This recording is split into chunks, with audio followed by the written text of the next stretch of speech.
When the earthquake struck, my older sister and younger brother, protected by my parents, successfully escaped, but I was forgotten inside the house.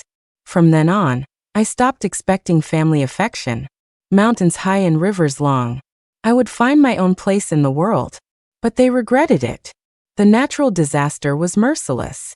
The collapsed building buried the weak lives. I was trapped under the rubble like this. The four who successfully escaped cried and hugged each other. It's okay. Our whole family is safe. Everyone is safe.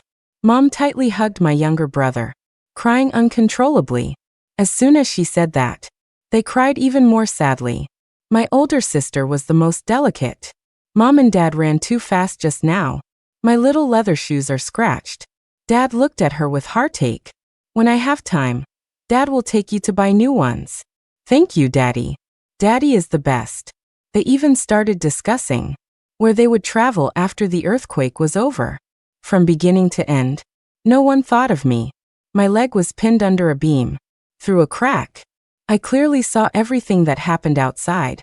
It wasn't until half an hour later that the rescue team arrived. Is there anyone else in the house? Dad stepped forward. No. Our whole family is here.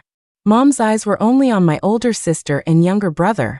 She hugged them tightly, sobbing, and I finally woke up from unconsciousness. The rescue team is here. I'm saved. I wanted to shout, but before the earthquake struck, my throat was severely inflamed, and even with all my strength, I could barely squeeze out complete words. So no one heard me. The rescuers were misled and were about to leave. No. I struggled but tore the wound on my leg. The pain made me even more clear-headed. As the rescue workers turned to leave, a knocking sound came from under the rubble. It wasn't until it got dark that I was rescued by the rescue team. By then, I had already lost consciousness due to excessive bleeding. Before completely losing consciousness, I heard the rescuers' voices, "Be careful. She's lost a lot of blood." My name is Sophia Song. From the moment I was born, I carried my family's hope for a son. In the hospital, in a haze, I heard my younger brother's noisy voice. "I want a hamburger. I want fried chicken. I don't want to stay in the hospital." Okay, Mom will take you out to buy some now. Let's go now. Okay, anything you want. Mom dotingly scratched my younger brother's nose. Dad, on the other hand, was a bit annoyed. He said, "All right. Hurry up and take him out. Sophia is still resting. She hasn't woken up after so many days. Who knows if she's faking it?" Mom always liked to interpret my actions with the worst intentions. The hospital room door closed. After Mom left with my younger brother, the room was quiet for a short time. After a while, Dad sighed, as if talking to himself. "Don't blame us. It's your fault for not being close to us since you were little. We didn't forget you on purpose. It was just too chaotic that day." Dad knew I was awake. Those words completely plunged me into hell. Dad didn't usually get involved in household matters. He didn't seem as biased. When I didn't get a chicken leg, and my older sister and younger brother did, he would give me a wing. He would also remind Mom to buy me new clothes when he noticed I didn't have any. He would even come and comfort me when I was sad, saying that Mom and Dad loved me too. They just didn't know how to be good to me. But it turned out Dad was the same. My older sister was the first child in the family, the child born when Mom and Dad loved each other the most. Her name is Starsong. My younger brother was born with everyone's anticipation. He usually got whatever he wanted. His name is Comet Song. I always knew they didn't like me. I was sent back to the village to be taken care of by Grandma from the moment I was born. Grandma loved me very much, but Grandma was old, and when I was in middle school, she sent me back. From then on, my nightmare began. After being discharged from the hospital, I was brought home. My younger brother, taking advantage of his young age, was unrestrained in his words. "So ugly. A frog with no legs." And Mom, upon hearing this, just lightly said to my younger brother, "Don't talk nonsense." There was no hint of reprimand or strictness in her tone. My older sister, on the other hand, lowered her head and fiddled with her nails, not paying any attention to this scene at all. Dad glanced at me, seeing that I didn't react much. He nodded with satisfaction. That earthquake has made you much more sensible. Otherwise, you always say we're biased and don't know how to be united and loving. I clenched the blanket covering my legs, my face pale. Seeing that I didn't respond, the atmosphere became a little awkward. My younger brother continued to make faces at me, rolling his eyes. Mom sighed and came over to hold my hand. Sophia, stop being angry, okay? Your brother is still young. Don't argue with him. I pulled my hand away forcefully, staring straight at him. He paused, frowning, looking at me with dissatisfaction. Before he could speak again, Dad earnestly advised me, Sophia, you're also our child. Of course I love you too. You can't always be so awkward. You haven't given us a good look since you were discharged from the hospital. Did we want you to? Dad looked at my empty right pant leg and stopped speaking. I gave a bitter smile. Their love for me was frighteningly thin. I met their gaze. I heard. They were confused. I continued. I heard you tell the rescue workers that the whole family was present. As soon as I said that, the entire place fell silent. Even my older sister looked over. Mom and Dad's eyes flashed with a hint of guilt, but it quickly turned into the anger of being exposed. Dad suddenly stood up and went to the balcony to smoke. Mom angrily turned around and walked out. With a bang, she slammed the door shut with a deafening noise. My older sister raised her chin. Do you think we owe you something? Do you think we all have to apologize to you? Stop being ridiculous. Sophia, this was a natural disaster. No one wanted it to happen. This incident was like a tiny speck of dust. It didn't stir up any waves in this family. My older sister was still Mom and Dad's cherished treasure, receiving all the love. If she wanted a dress or little leather shoes, she just had to mention it, and Mom and Dad would put them in front of her. My younger brother was still unrestrained, amusing himself by mocking my disability. He would even lead the way in bullying me at school, calling me broken-legged frog. Dad seemed to notice I was becoming more and more silent. He wanted to make up for something, so occasionally he would buy me small gifts after work. But those gifts were always snatched away by my younger brother when he cried and wanted them. My older sister would also be dissatisfied, saying Dad was biased. Every time this happened, Dad would just sigh helplessly, Sophia, Dad will buy you another gift next time. We're all family. Don't be so petty. I hadn't said anything yet, but it was already considered me being petty. Mom, on the other hand, would avoid me. She would tell the neighbors that I had become very eccentric after my disability. Life at school became even more difficult. The strange looks from my classmates were like knives, cutting away at my self-esteem and dignity. I became more and more silent and gloomy. From then on, I could only be by myself. In such a suffocating environment, I became more and more withdrawn. Only by immersing myself in the ocean of knowledge could I find a moment of peace. So my grades were always at the top of my class. And just like that, I got into a key high school. But it was also in this year that Grandma became critically ill. Even my aunt, who had been living abroad for many years, came back. A group of people gathered in the small house, sobbing uncontrollably. Mom pushed my younger brother in front of Grandma. Quick, say something to Grandma. My younger brother was a little afraid of Grandma, who had become as thin as a skeleton. He didn't want to speak. Mom pointed at my younger brother's head. Useless fellow. But there wasn't a hint of blame in her tone.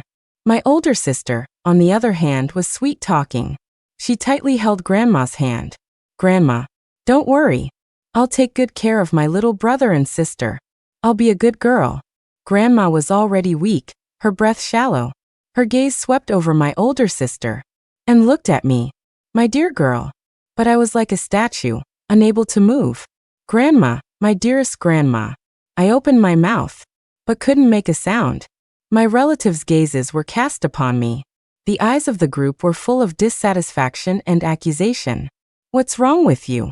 Grandma is like this, and you still haven't shown any emotion. No matter what. Grandma raised you from scratch. How can you be so heartless? You're really heartless. No wonder you lost a leg. Heaven is punishing you. My relatives' voices were unconcealed, hitting me like raindrops one by one. Mom's face turned very ugly. She took a few steps to my side and yanked me hard. What are you being stubborn about now? It's one thing to act up at home, but how can you be so insensitive in front of Grandma? How could I have given birth to a child like you? Dad also looked over. His eyes were full of disappointment. Usually your grandma loves you the most. Can't you just let her go peacefully? My older sister, on the other hand, was sobbing uncontrollably. Grandma, Grandma, I can't bear to lose you. My younger brother stood behind the adults, whispering and muttering. See, I told you she's weird. Grandma is like this. But she's not sad at all. Everything around me gradually became distorted and blurred. In my world, only Grandma remained, her aged eyes full of pity and heartache. My body felt as if it were no longer mine. All emotions were locked within this shell. Just then, my aunt walked in from outside. Seeing this scene, she said sharply, "What are you all arguing about? Can't you just let my mother rest in peace?" But her words were swallowed up by the surrounding accusations, unable to stir up much of a ripple. I stood there, like a lonely island in the sea. The buzzing sound was in my ears. Before me were Grandma's increasingly dim and spiritless eyes. I fainted. When I woke up, my aunt was sitting by my bed. Seeing me open my eyes, her eyes immediately turned red. "Why is your body so depleted? Why have you been malnourished for so long?" "Grandma," I couldn't hear anything. I just kept muttering to myself. "I think I saw Grandma." I squeezed out a smile, wanting to reach out and touch Grandma. My aunt, however, cried out in alarm and called a doctor. "What's wrong with her? Doctors, please examine her quickly." After a brief examination, the doctor reached a conclusion. Due to excessive stress, the patient suffered from severe psychological trauma. Moreover, she had a history of depression. My aunt was silent for a minute. Then she broke down and cried. "Nothing can happen to her. I promised. Mom, I would take good care of you. Sophia, nothing can happen to you." Just then, Mom and Dad happened to come back from outside. My aunt immediately exploded and argued with Mom and Dad, which led to a fierce quarrel. Mom was full of grievances, shouting, "How have we not been good to her? She's the one who's awkward, with a blank face all day. Who dares to approach her?" Dad, on the other hand, smoked silently, his back to us, not saying a word. Mom was still crying, complaining, "Sister-in-law, you're stabbing me in the heart by saying that. Don't listen to her talking nonsense. She just likes to gain sympathy." My aunt was trembling with anger. "Sophia, do you know she's malnourished? That's because she's a picky eater. She doesn't like anything."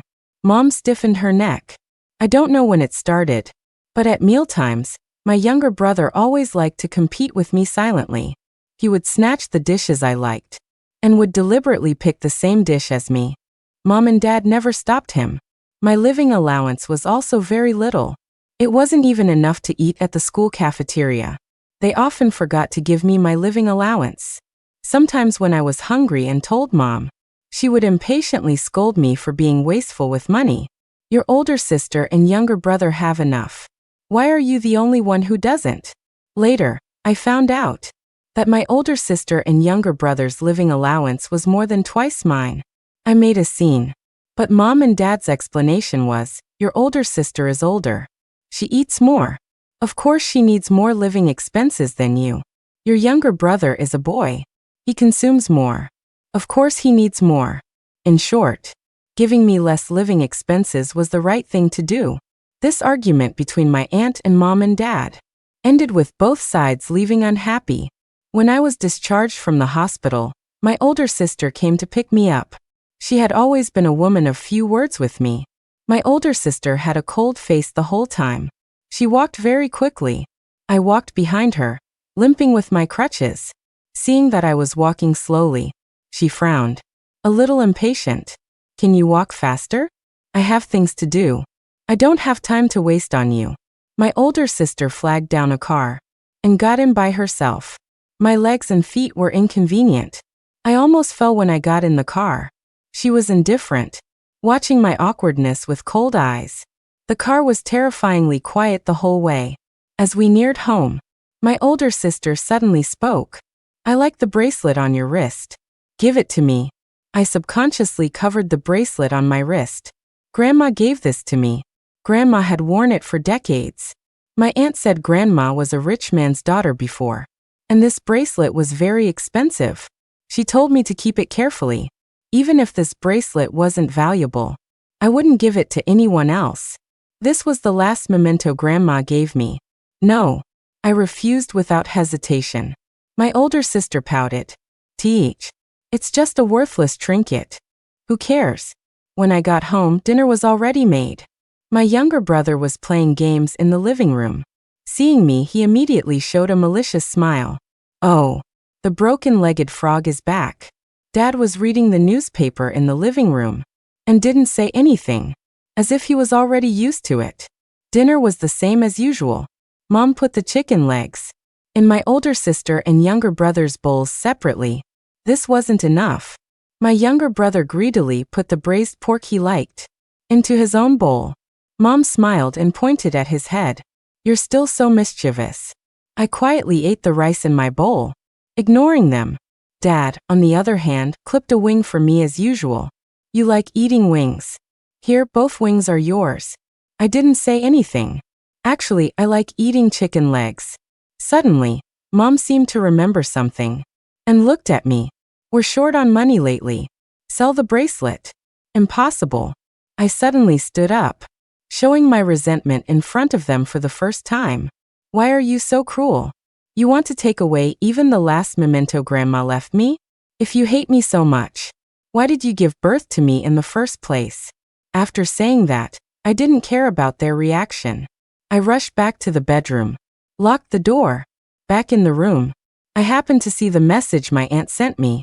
Sophia, Auntie has arranged your passport. Let's go abroad together. Leave this place. Okay. After pressing send, I lost all my strength and collapsed onto the bed. Outside the door, Mom's angry insults suddenly erupted. You've grown wings, huh? Grandma's bracelet was left for you to keep. Do you think it's yours now? Dad was also shouting for me to open the door. Sophia, open the door first. My younger brother's mocking voice followed closely. You monster. You're always causing trouble. You're so useless. I ignored them. I just stared intently at the bracelet on my wrist. This was given to me by Grandma before she passed away. I no longer hesitated. I started packing my luggage. I didn't have much stuff, just a small amount of clothing and a few books. I wanted to escape this home. I've wanted to for a long time. A long time ago, my aunt asked me if I wanted to go with her. But at that time, I was worried about Grandma, so I stayed. The past few years flashed through my mind like a revolving lantern. One by one, halfway through packing, I saw a photo of me with Grandma. Grandma in the photo was holding me tightly in her arms, looking at me kindly.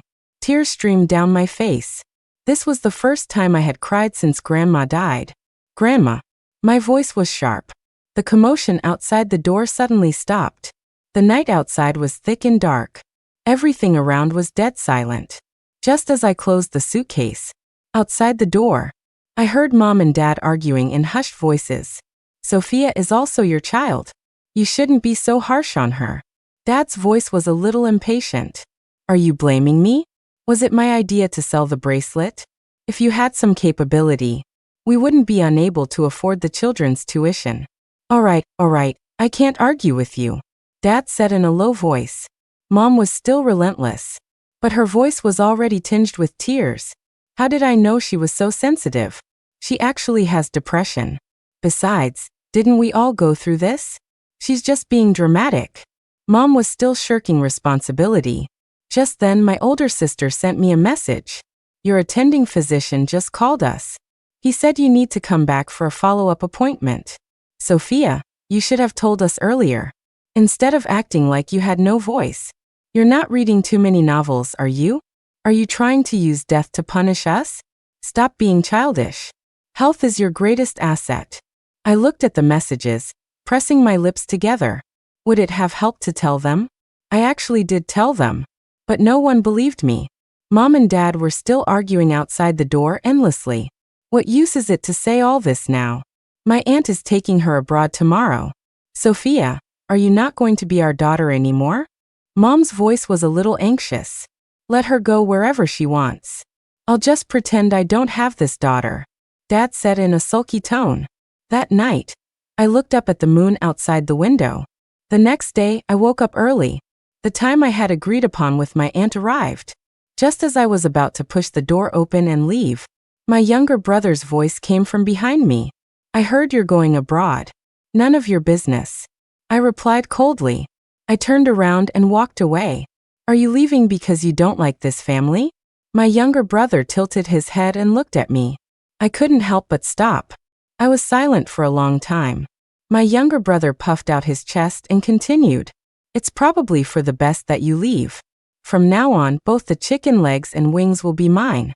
I gave a bitter smile and shook my head. But my younger brother spoke again. I won't bully you anymore in the future. Don't leave. I ignored him. I opened the door. As the door opened, I saw my older sister leaning against the bedroom doorframe, watching me. You can't go. What do you mean? A bad feeling rose in my heart. My older sister slowly walked in. Mom and Dad went to find Auntie last night. They won't let Auntie take you. They even said if Auntie insists on taking you, they'll accuse Auntie of kidnapping a child. My head exploded. My face instantly turned pale. My older sister was a little uncomfortable, avoiding my eyes. I know you haven't been happy at home these past few years, but we haven't done anything wrong either. You're too sensitive. Mom and Dad also know they've neglected you too much. After this, we'll all treat you well. Try to be more optimistic. I couldn't listen anymore. I stumbled back 2 steps. My younger brother returned to his usual mischievous self. Ha ha ha ha, you can't go, you can't go. Serves you right. He made a face at me, and then ran back to his room. I opened my aunt's contact information with trembling hands. I called, but no one answered for a long time. My older sister seemed a little unable to bear it. Forget it, Sophia. There's really no need to go abroad. It's not that great over there either. I heard Auntie is just a dishwasher abroad. How can she afford to support you? Oh, shut up. I shouted angrily. I felt like they were driving me crazy. If I don't leave this home, I'll go crazy. I couldn't contact my aunt. Mom and Dad came back at night. They were unusually warm and attentive towards me. Mom's face was full of ingratiating smiles. He held out a beautifully wrapped small box with both hands. Sophia, didn't you say before you wanted to try the pastries from this shop? Mom waited in line for a long time to buy them. You try them. Her smile was forced and unnatural. Dad also came over, holding a ticket in his hand. Daughter, I remember you like going to museums. I specially bought a ticket for you today. His tone carried a hint of cautiousness. I sat on the sofa, staring blankly at my phone. The phone screen showed the conversation with my aunt. Chat history. I sent several messages in a row, but my aunt didn't reply. Mom leaned over to look at my phone. Her eyes were red and wet. She mumbled, "You want to leave so badly?" I was indifferent to their reactions, like a puppet whose soul had been drawn out. I mechanically refreshed the chat history. Everything outside could not stir the slightest ripple in my heart. Mom saw I wasn't reacting at all, and her smile began to falter. But she still spoke hesitantly. Sophia, Mommy will stay home with you tomorrow, okay? And then the day after tomorrow, we'll go see a doctor. The doctor said you're getting worse, she said, reaching out to hold my hand. I instinctively pulled my hand away, as if his hand was something terrifying. Dad coughed awkwardly twice, and added, "Yeah, daughter, I'm not going to work tomorrow either. We'll both stay home with you." Their pleading and cautious voices echoed in the living room, but there was still no response. Just then, my younger brother came out of his room, reluctantly pushed by my older sister. He didn't dare to look at me, and his eyes were still wet. Sister Sophia, Sister Star, you've already taught me a lesson. I know I was wrong. I won't bully you anymore in the future. Okay? I'm still young. Don't hold it against me. His usual mischievous look was gone, replaced by helplessness. But to me, this was just a clumsy and laughable performance. My older sister walked over, standing next to me. Sophia, when you get better, we'll go to college together. I'll look out for you. Her hand was on my shoulder, but I only felt cold all over. I looked at them, my heart filled with endless numbness. Why are they suddenly acting like this? Do they have some motive? Surely they don't want to trick me into giving them the bracelet, right? I couldn't help but assume the worst intentions about them. Then I covered the bracelet on my wrist. The bracelet, the bracelet. Impossible. I won't give it to you. Their pupils widened suddenly. Then they hurriedly explained that they didn't mean that. But I didn't believe them. I only felt something burning in my chest. I suddenly stood up and smashed everything I could see. Before long, the living room was a mess. The sound of breaking objects mingled with my family's cries. It was incredibly noisy. Dad tried to come over, but I swung the glass cup in my hand and hit his forehead, breaking it open. Just destroy it all. Destroy everything. This was the only thought in my mind. Since I was in so much pain, then let everyone suffer with me. When I was tired of smashing things, I stopped there. My eyes vacant and empty. Sophia, please don't be like this. Mom's voice was tearful, full of anxiety and helplessness. I slowly turned my head, looking at her expressionlessly. Half a month later, I caused trouble at home every day. My younger brother had no choice but to move back to school. My older sister also returned to college. As for me, I took a leave of absence and stayed home. Mom and Dad took turns guarding me at home. Everyone had injuries on their faces from me. I couldn't control myself. During the day, I would scream and yell and want to smash things. At night, I would cry heartbreakingly. The neighbors had complained many times. One day, I was tired of making a mess, so I lay back down on the bed. In a daze, I heard Mom's suppressed sobbing. What are we going to do? Sophia is already crazy. She's going to ruin this family. That's what we deserve. We didn't take good care of her. Dad choked back tears. A month later, I was forcibly taken to the hospital.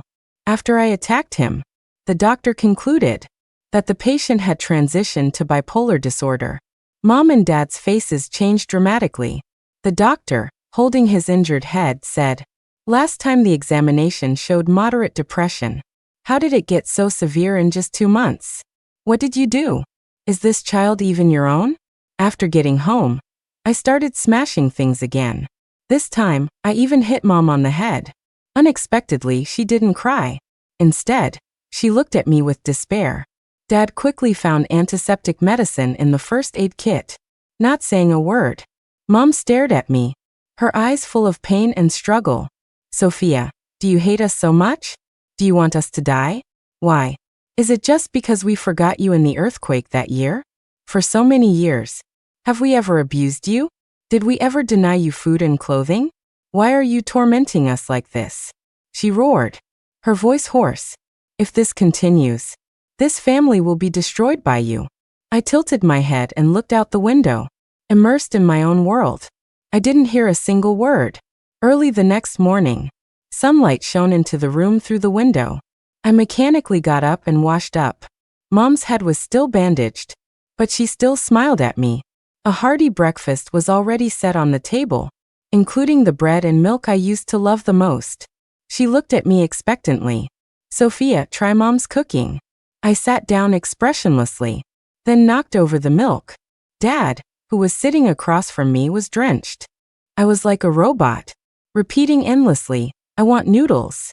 If you don't cook me noodles, are you trying to starve me to death?"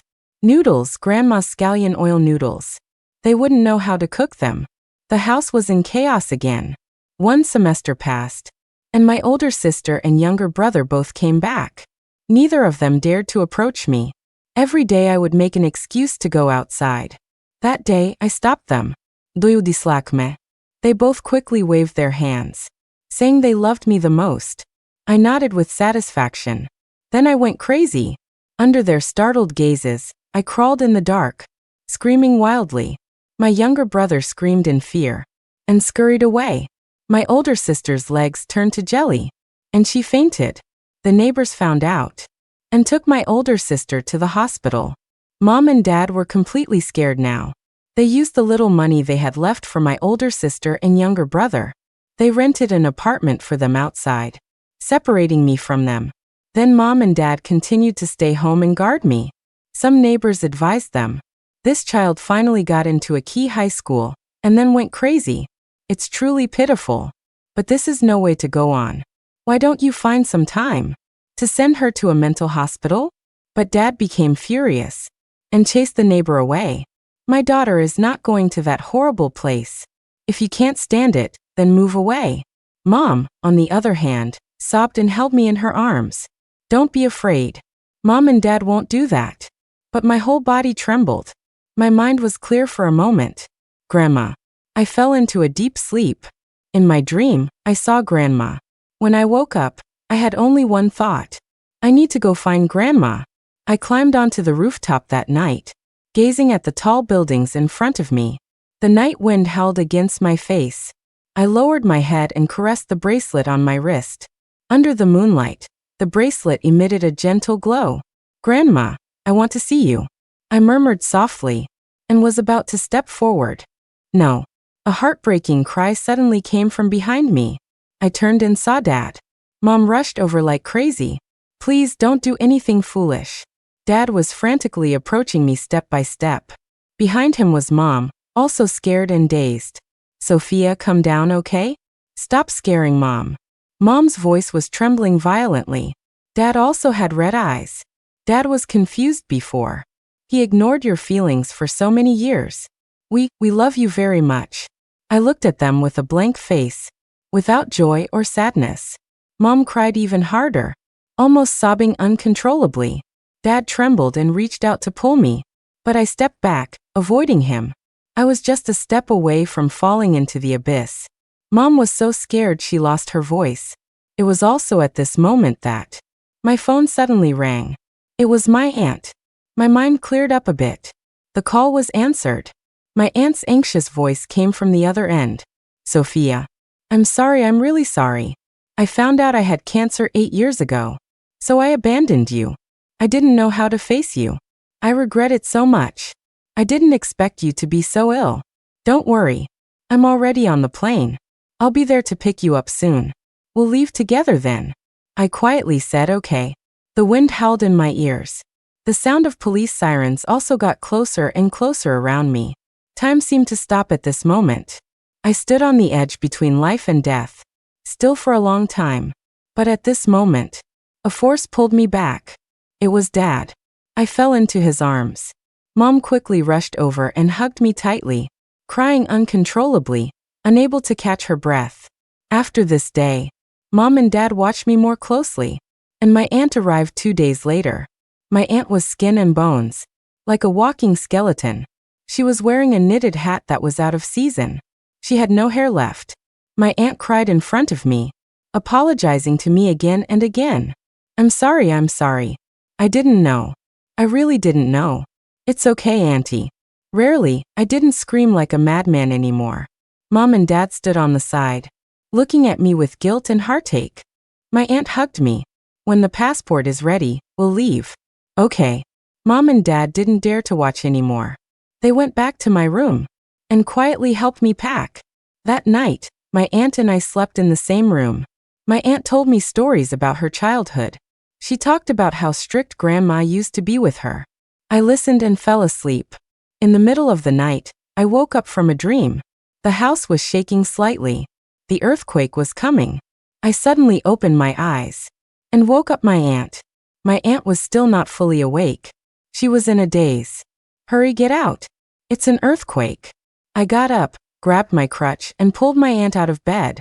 My aunt's face was pale. Her stomach ache was acting up again. I didn't care about anything else. I grabbed her medicine and supported my aunt with my crutch to get out of the house. Fortunately, we lived on the second floor. We reached downstairs before long. We got to an open space. The world began to shake violently. My aunt was in too much pain to straighten up. Blood was spilling from the corner of her mouth. I couldn't think of anything else. I quickly shoved the medicine into my aunt's mouth, but she still didn't get better. And just like that, my aunt fainted. I held my aunt and sat on the ground, my eyes vacant, until someone came over and asked me how I was. Are you okay? Auntie is not okay. The rescue worker glanced at her. His face turned very bad. He gestured to the distance. Quick, come here. There's a patient here. The medical staff carried my aunt onto a stretcher. I, however, remained stunned in place. It was that rescue worker again. He handed me a bottle of water. Don't be afraid, little sister. The earthquake wasn't very strong. Everything is okay now. Seeing that I didn't speak, he continued to ask me, by the way, was there no one else at home when you ran out? My pupils suddenly constricted. Family? Grandma is dead. I have no family anymore. Grandma is gone. I have no family. The rescue worker looked at me with sympathy. Just then, Mom and Dad ran out, supporting each other. They both had injuries. Especially Dad. His head was covered in blood. Hearing me, his body, which had been trying so hard to stay upright, collapsed. Mom looked at me with sadness, then suddenly spat out a mouthful of blood. She could barely stand. I was still indifferent, just repeating that sentence, I have no family. Later, I found out that after the earthquake started, Mom and Dad were awakened by the shaking. They immediately rushed to my room to find me, but couldn't find me. In the shaking house, they frantically called my name, until they saw me standing there, completely fine, outside the window. Only then did they feel relieved. After the earthquake, Mom and Dad were both sent to the hospital. The place where my older sister and younger brother were staying was not affected, so they were fine. Dad was hit on the head, which was quite serious. He needed to undergo brain surgery. When Dad went into the emergency room, a group of us gathered outside to wait.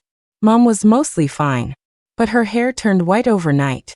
The doctor said this was due to extreme emotional distress. I hid in my aunt's arms.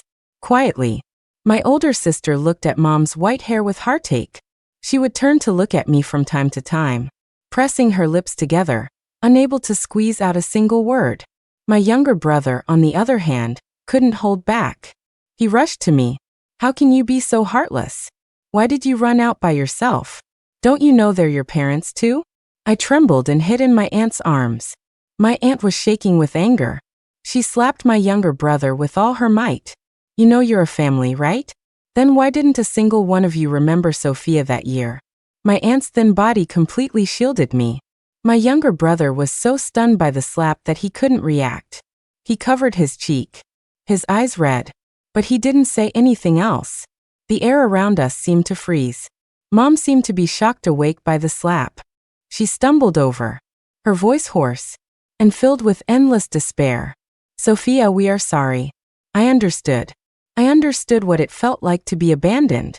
I buried myself in my aunt's arms. My body trembled slightly. All the hardships I had suffered over the years overwhelmed me like a tide. I opened my mouth, but my throat felt blocked. My older sister walked over to Mom, helped her up, then looked at me with tears in her eyes. Sophia, no matter how much we try to make amends, can we not erase the mistakes we made in the past? My body tensed up. My aunt hugged me even tighter. Just then, the door of the operating room opened. The doctor walked out. The surgery went well. The patient will wake up soon. Hearing this news, Mom's legs turned to jelly, and she almost collapsed to the ground. My older sister quickly squatted down to support her, comforting her softly. My younger brother stood to the side, seemingly still not having recovered from the slap just now. My aunt patted my shoulder and said softly to me, "Don't be afraid. We can leave in a week." I nodded. A week later, my aunt and I appeared at the airport, ready to board the plane. Behind us, a commotion arose. Sophia. It was Mom. Ignoring the staff's attempts to stop her, she tried to rush over. Behind her were Dad, still bandaged, and my older sister and younger brother, supporting Dad. Mom's face was covered in tears. Her expression was sorrowful. Sophia, don't go. Give Mom another chance. Mom really knows she was wrong.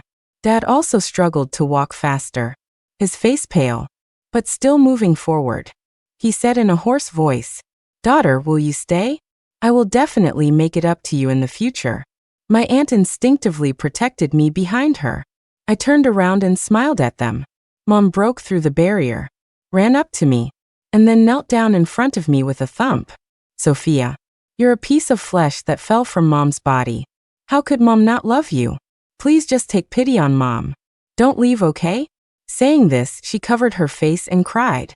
Dad, not yet recovered from his illness, was already covered in cold sweat on his forehead.